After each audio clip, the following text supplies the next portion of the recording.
Welcome to Geography 141, the Natural Environment. I'm Lynn Songer. I'm the instructor for this class, and this is the Fall 2011 online course. Geography 141 was the first class I took, and it turned me into a professional geographer.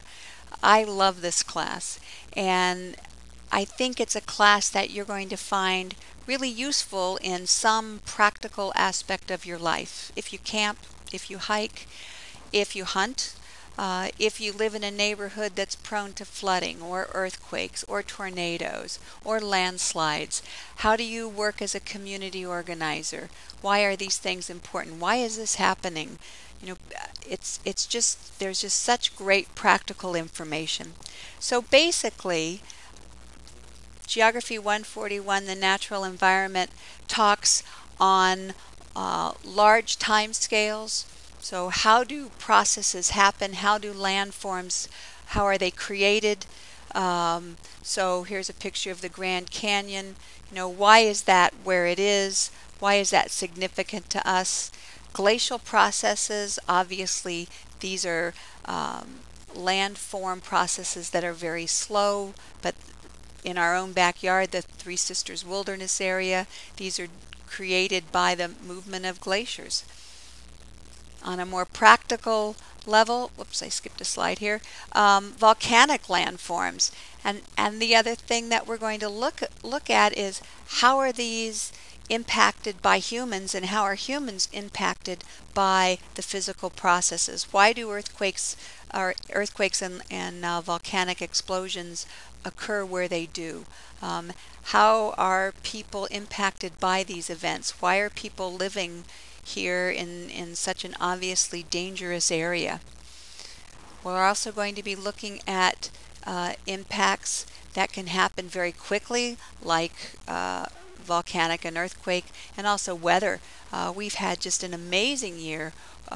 Joplin, the tornado in Joplin, wildfires created by lightning storms. So we're going to be looking at all of these landform processes and how they impact humans and what are humans doing that may be intensifying some of these processes. How can we mitigate these processes?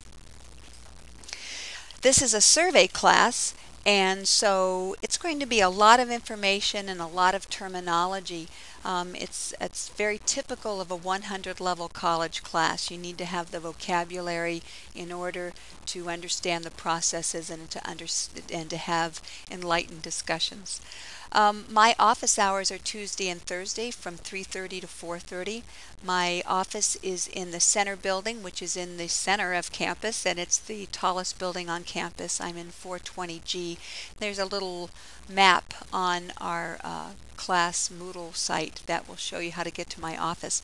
I also will have online office hours on Monday and Thursday. I'm not available to answer email on the weekends, and I may respond to emails on Friday, but I will not be looking at new emails on Friday. So you need to contact me Mondays and Thursdays, or between Monday and Thursday, to get responses back to your questions. The text is Elemental Geosystems. It's available in the library. You can also order this online, and I've given you the ISBN number for that. In addition to the text, there are software requirements. Obviously, this is an online class, so you're going to have a computer. You need to download Adobe Reader, and that's available on a Mac and a PC. Actually, all of these softwares are multi-platform and they're free.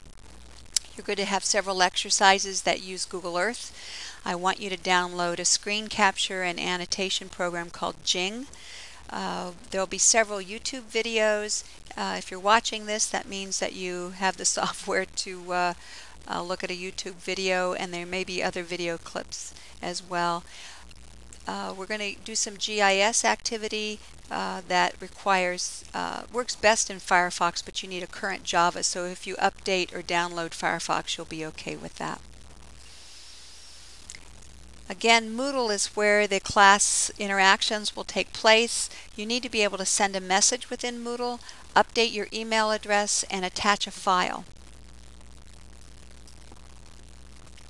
Success for an online class really depends on your ability to manage your time.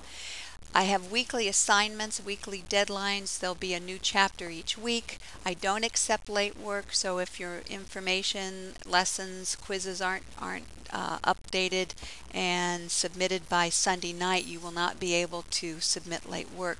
So I just went through some ideas for you to think about managing this class. I would open up the pages on Monday or Sunday or Monday, read through the chapter focus, the PowerPoint, look at the chapter guide. Monday to Wednesday, you would have time to read and study the assignments and get ready for your quiz. On by Thursday, I would hope you would have completed the skills quizzes or the skills activities, answered your topic discussions or video assignments. And at that point, if you're running into trouble by Thursday, you can contact me and I can get back to you so that you'll have time over the weekend to complete your assignment. Thursday or Friday, you can take your quiz and then kind of have a day or two off before you start back on Sunday night. So you need to make sure you can get onto Moodle. You want to check your email address. On the syllabus, there's directions on how to update your profile so you have a current email address. Get the textbook.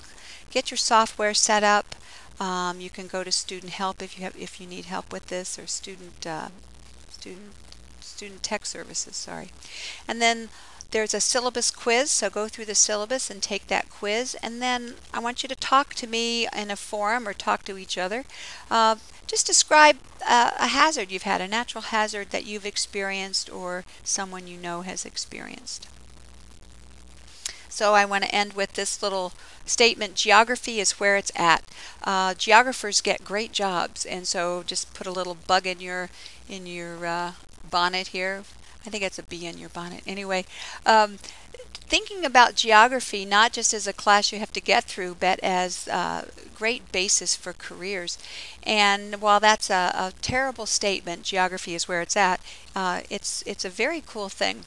So there's a short 4 or 5 minute video called The Geospatial Revolution, and this is available from Penn State. And if you have a little time, I would take a look at that, and I look forward to meeting you on Moodle.